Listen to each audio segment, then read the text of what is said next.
Hi guys, welcome back to another video. After my previous challenge of repainting a doll using only my blue art supplies, you guys really enjoyed it and requested other colors. So the most requested color was pink, so I thought I'd tackle that one today. Since this is like the repaint edition of the challenge, I got out all of the stuff that I would usually end up using in a repaint, but I actually thought that I would have a lot more pink stuff than I did, so I'm honestly a little surprised at how little is actually here. I left out everything that I would consider more red than pink and also whatever would be considered more purple, so this is what we end up with. Out of all my watercolor pencils, I only had these two shades that I figured were actually pink, because otherwise I had some more purple tones but also some skin tones, and I didn't really know whether you would argue a skin tone would actually be a pink, so I stuck to the very clear ones. And for acrylic paint I also only had two. The darker ones actually looks red in the camera, but it's actually called like dark magenta or something, and when I do the swatch you'll see that it's just a dark pink. And for chalk pastels I only had this one, which again looks pretty dark on camera, but when you use it it's actually pink. And I also had this pink shimmery mica powder which I included as well. I also included my pink acrylic yarns and doll hair, since I will always pretty much change the doll's hair when I do a repaint. And additionally I also added the glitters I had that were clearly pink, because some of you requested that I use glitter again in this, and like, how I'm gonna say no, you know I love glitter. And also my clearly pink rhinestones, and also I had this wheel of flat back nail art beads which had some pink in it, so I included those too because why not. And again, the only thing I'll allow myself that isn't pink is a bit of white. In this case I'll be using acrylic paint, and that'll only be for the whites of the eyes and the white highlights. I won't be using it to mix any other shades because I think that defeats the purpose of the challenge, so only those things.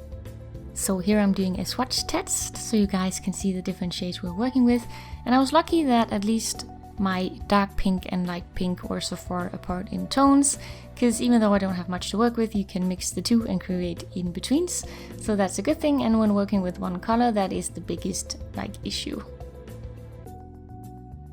For the base of this challenge I used a second-hand Monster High doll, and I chose this one because I thought the shade of the grey skin with the speckles would actually really make the pink stand out, and as you can see she already had sort of a pink theme going on, so I thought it was fitting. To prep the doll for the repaint, I start by removing all of the hair by first cutting off the lengths of it and then pulling the plugs in from the inside of the head. Then I use some acetone nail polish remover to remove the factory paint of the face, give it a wash, and then seal it with Mr. Super Clear, and then we're ready to start. I'm guessing some of you are gonna wonder why I didn't choose a completely pink doll like a Draculaura, since this is like a pink challenge, because some of you guys wondered and commented about it on the previous blue challenge. But I thought about it, and when I've seen artists on YouTube do this using only art supplies of a certain color, if they choose blue they don't also work with those materials on a blue piece of paper, because then you wouldn't be able to see them. And for instance in Bailey J's newly gold art supply art, she took all her gold art supplies and used those, but she painted on a black piece of paper so that they would stand out. So that's kind of my take on it, that I tried to choose a doll where the materials I'm going to use will actually stand out so you guys can see them. So my take on this challenge is that I must use something within every category of the things that I've included in the challenge. So for instance here I'm starting by sketching out with pencils, and then I must also use some of the acrylic paint. I used both pencil and both acrylic paint, so that wasn't an issue. But I didn't want to force myself to use every single glitter and every single bead and all the yarn for the doll hair and stuff, because then it would look really weird. But I wanted to use at least one thing within each category so they were represented. I actually struggled a little trying to figure out what I wanted to do with this doll, again because I was so limited in my amount of supplies. But in the end, I just, sat down and started, because I felt I just wasn't getting anywhere by trying to think it through. So I just went with the flow.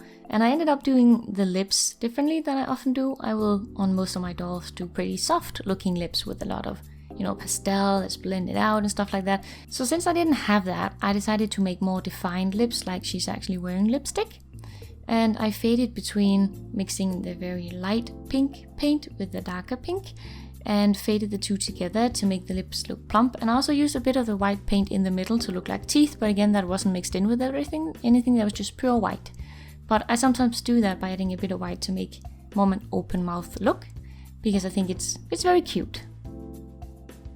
But I was very cautious of not using my darkest paint as it was, because I wanted to save that for the eyeliner and also the eyelashes, because the darkest part, you know, you want to keep them dark, and I wanted the lashes to stand out as much as possible.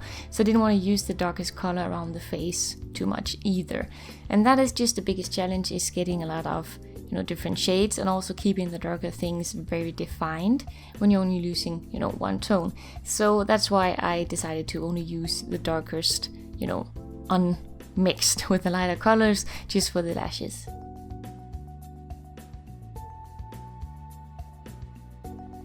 After thinking about it, I decided I wanted to use some glitter on the eyelids for, you know, glittery eyeshadow. But first I laid down a bit of my lighter pencil just as a base color, and then I glued on the glitter one piece at a time. And unfortunately I didn't have any, you know, really fine pink glitter. I had very little pink glitter to start with. I'm more of a purple girl myself.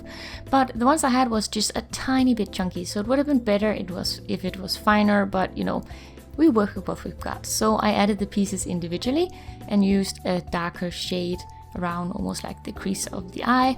And if you decide to add glitter during your repaint like I'm doing here, you need to know that once you seal it with Mr. Super Clear, it will take away a bit of the reflective surface, so it doesn't look as glittery. It looks more like a shimmer, almost a little frosty, which looks really cool, I think, but you just need to be aware of it when you do it.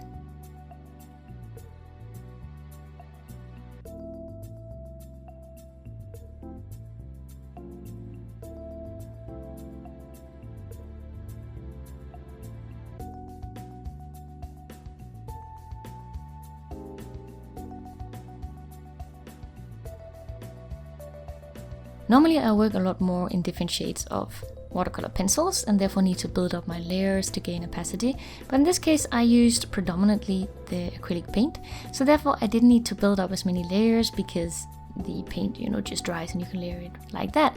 But when I got to this point, I sealed in with Mr. Super Clear so I could work on top of it without, you know, messing up the paint. And I shaded the actual eyes, which I always do, but normally I would use, you know, black or something like that. But since I only had pink, I shaded the eyes with pink, and I was a little nervous about it because I was afraid she was gonna look sick. Because if you have very, you know, red eyes, you look a little ill. But I think it fit with the theme, and I didn't look too bad. But that was one of the things I just had to get over. I used the pink pastel to shade and blush the face, but I tried to keep it light so again she didn't just look completely pink. And then I used the shimmery mica powder to make almost like a little sun-kissed glow over the tip of the nose and the like cheeks right around the nose, because that to me translates as being very, very cute. And later I decided to add freckles on it using the watercolor effect of one of my pencils. And because both I thought it looked really, really cute because she already had specks. I think this doll is supposed to be a gargoyle, like a statue, so it already had specks on her face. So I thought it would just be cute to add some pink ones on the nose, as if she had actually, you know, had a tan or something. A lot of you guys seem to enjoy the freckles on the last doll, so there you go. I usually prefer to add 3D lashes to my dolls after I'm done repainting them, but I thought adding black lashes would kind of defeat the challenge. So I again painted them on, and I did come to the conclusion that it was pretty hard to do this with only this darkest shade of pink, and then on top of pink glitter that was sort of uneven, so I did my best, but it wasn't ideal.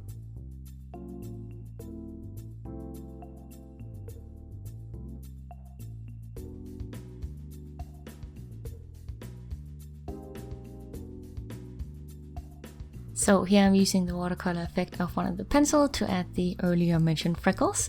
And after that I added the last few details, be it reflection of the eyes and such, and also shaded the inside of the ears just because I thought they looked very bare. You won't see them much once I add the hair, but I did so anyway. And then I sealed it in with Mr. Super Clear.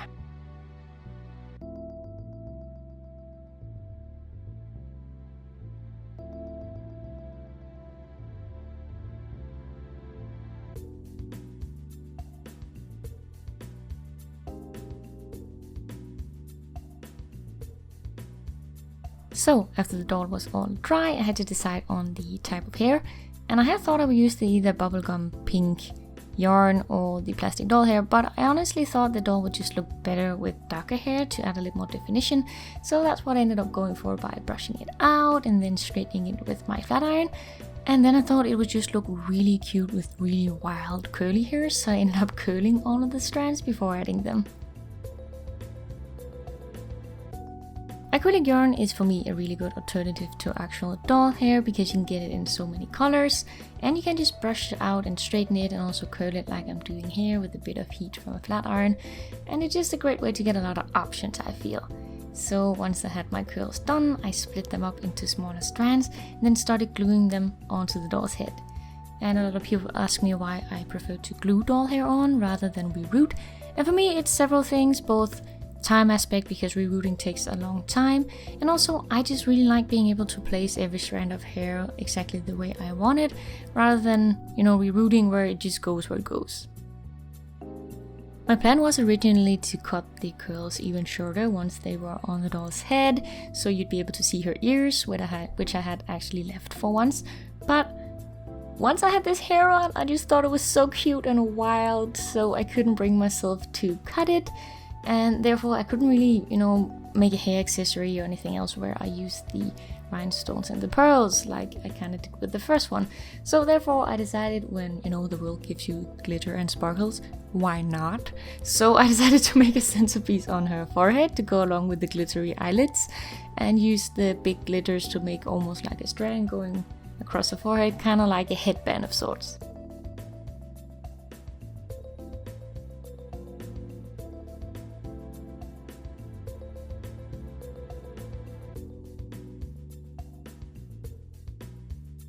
Like in the first challenge, I didn't include fabric because it's not technically an art supply, and I wanted to keep this challenge video to only the face and hair for length of video and so on.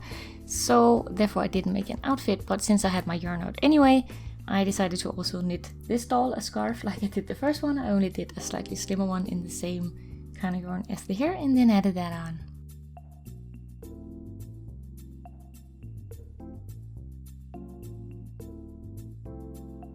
So here's the finished challenge. Like the previous one, I can't tell you who she is or where she's going looking like this, but I think she's pink and cute, which was what I was going for, and on top of that she's sparkly, so in my book that's a win. I really hope you guys enjoyed this challenge. Be sure to give me a like if you did, and if you guys want to see other challenges like this in other colors or anything like that, do leave it in the comments below. Thank you guys so much for watching. I hope you enjoyed the video. Do leave a like if you did, and I'll see you guys in the new one real soon. Bye!